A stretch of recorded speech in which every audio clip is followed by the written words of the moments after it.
that is a very American point of view on what we are.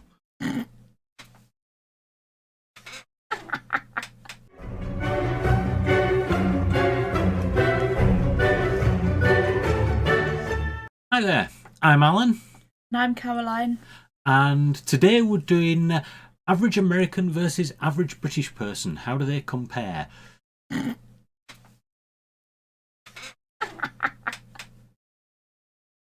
Two of the closest allies in the world today are the United States of America and the United Kingdom of Great Britain, with both countries... Right. I know this is the first few seconds of the programme. I would just like to point out that if you look at the Americans, they're all slim. Look at the Brits, we're all fatter images. I'm frumpy. Yeah. Not as cool clothes. Look at... anyway. Hairy. Yeah, the ones that are supposed to be America, to me, look as though they're supposed to be teenagers, early 20s, whereas the Brits are all in the 30s and 40s. Anyway, let's see how good this video goes. Considering their bilateral partnership to be the strongest of bonds. The British-American bloodline runs deep, with millions of Americans identifying themselves as having either English, Scottish, Welsh, or Scotch-Irish ancestry. Given these close ties, we thought it would be fun to compare these two powerful nations in this episode of the Infographics show, the average American versus the average Brit. Don't forget to subscribe and click the bell button so that you can be part of our notification squad. First of all, we should explain what the United Kingdom of Great Britain is, as it's... Go on, say it. You know you want to. It's not United Kingdom of Great Britain. That picture there is a picture of the British Isles, which has 5 countries on there, of which 4 are part of the United Kingdom and 3 are part of Great Britain. So the pale yellow one is Ireland, totally different country. Okay? The bright yellow one is Northern Ireland, and the little red dot in the sea in between, that is part of the United Kingdom. But Great Britain is the green one, Scotland, the pink one, England, and the blue one, Wales. Okay, so Great Britain is the one solid island, if you like. United Kingdom is when you include Northern Ireland and 1 or 2 isles that are just on the outskirts. Okay? But the pale yellow one is a totally different country. Also, we have more than 4 rivers in it. Oh, sorry, 5 rivers, it's listed there. It's put 1 in Scotland, 2 major ones in England, and what looks like 2 going from England into Wales. We've got hundreds of rivers, so we're doing really well there. Let's move on anyway. Often an area of confusion. When we talk about the UK, we are referring to the United Kingdom of Great Britain and Northern Ireland, which is a sovereign state consisting of 4 countries: England, Scotland, Wales, and Northern Ireland. The average Brit we are discussing today is someone from the UK. In terms of ancestral relations, according to a Census Bureau American Community Survey, nearly 27 million people identified as being part English, over 5.5 million said Scottish, about 5 million said Scotch-Irish, and nearly 2 million said Welsh. Although Irish and German Americans make up larger portions of the US public, it's thought there are a lot more Americans that have Brit blood flowing through their veins but no longer consider themselves being anything other than a full-blooded American. With this in mind, we'll start with some comparisons of a physical nature. The average Brit stands just a fraction taller than the average American, with the BBC lately reporting that the average man in the UK is now 5 feet 10 inches and the average woman is 5 feet 5 inches. American men average 5 feet 9.5 inches and American women 5 feet 3.5 inches. Both countries are considered to... Right, I'm 5'11". I'm 5. So we're about normal. I'm surprised that there's a difference in height. To be not so well proportioned when compared to other more developed nations, with a new report from the Institute of Health Metrics and Evaluation stating that the USA is in 18th place on the world's most obese nations list. Only Egypt was the other populous nation in the top 20 countries, which was filled mostly by countries in the South Pacific. The UK, however, might also need to get in shape, with reports stating that obesity is a national tragedy, and that by 2025 the UK will be the fattest country in Europe, according to the Centers for Disease Control. Right. Okay, so that it spent a split second explaining that the Americans are 18th on the obese list. Then the UK is on track to be the fattest people in Europe, which still keeps us low behind the US. So why on earth did it just spend all that time saying how the UK is fat and just briefly skimmed over the Americans? Would it be an American thing? Control and Prevention's latest report, the average American male is now 195.7 pounds, and the average woman is 168.5 pounds. The average British man is 186.2 pounds, and the average woman is 154 pounds.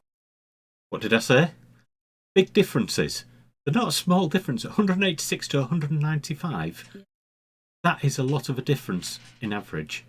Does the fact both countries are perhaps on the heavy side influence life expectancy? American men on average will live to 77.11 years, and American women 81.94. Citizens of the United Kingdom can expect to clock out at a similar age on average, with male life expectancy standing at 79.1 and female life expectancy 82.8. The median age, meaning half the country is older and half the country younger, is 37.8 in the USA for men and women, and right on 40 in the UK. Which country is making more babies at the moment? Let's go back a bit, because Start again. The country younger is Right.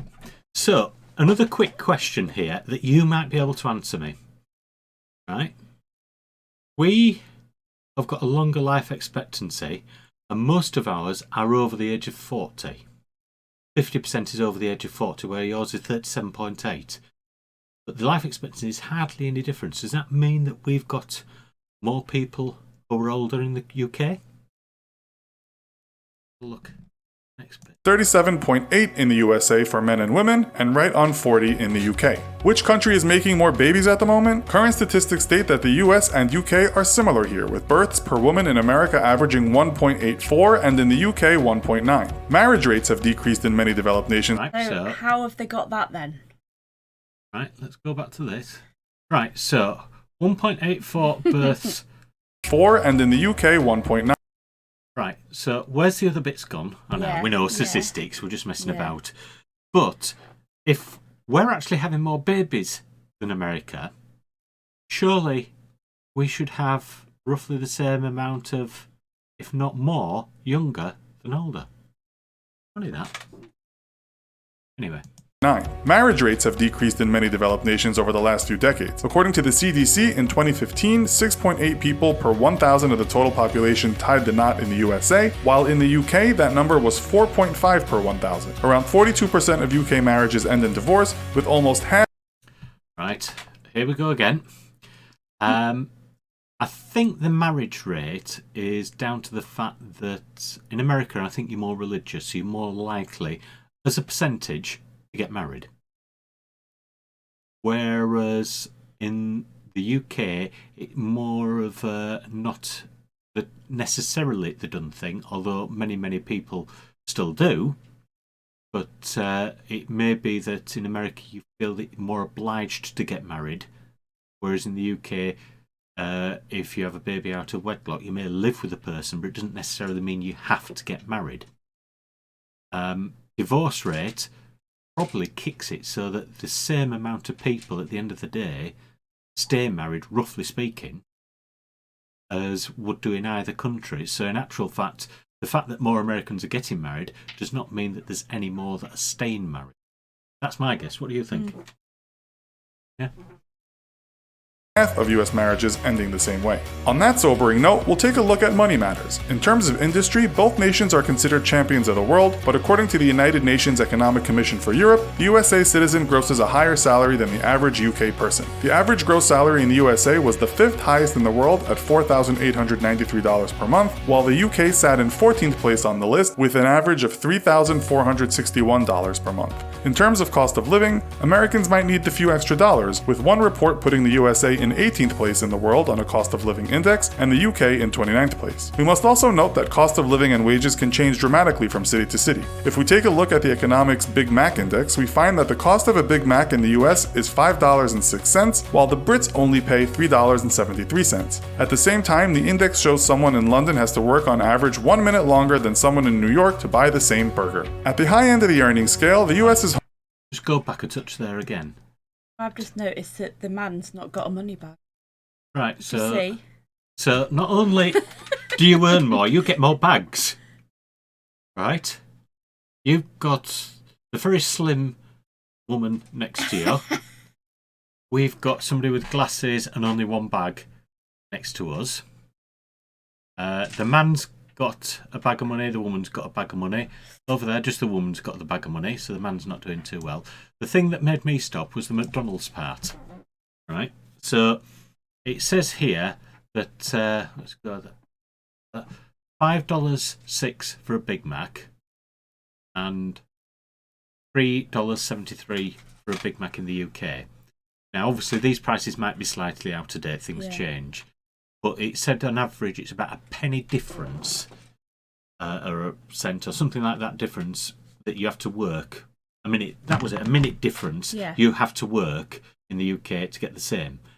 But what we do have in the UK is all the benefits system, the National Health Service, so there's no medical things to pay for and things like that. So the fact that we have to work a minute longer to get a Big Mac, bothered. Get nursery. Yeah, loads more. There's actually a video which I'll dig out and we'll do a thing on that, and we'll put it at the end so you can have a look at it, where they actually go through down to the nuts and cranny everything that a person is expected to spend out, comparing directly between the UK and the USA. And I've only seen a brief bit of it. I haven't watched it all, so it'd be interesting to see what that comparison is.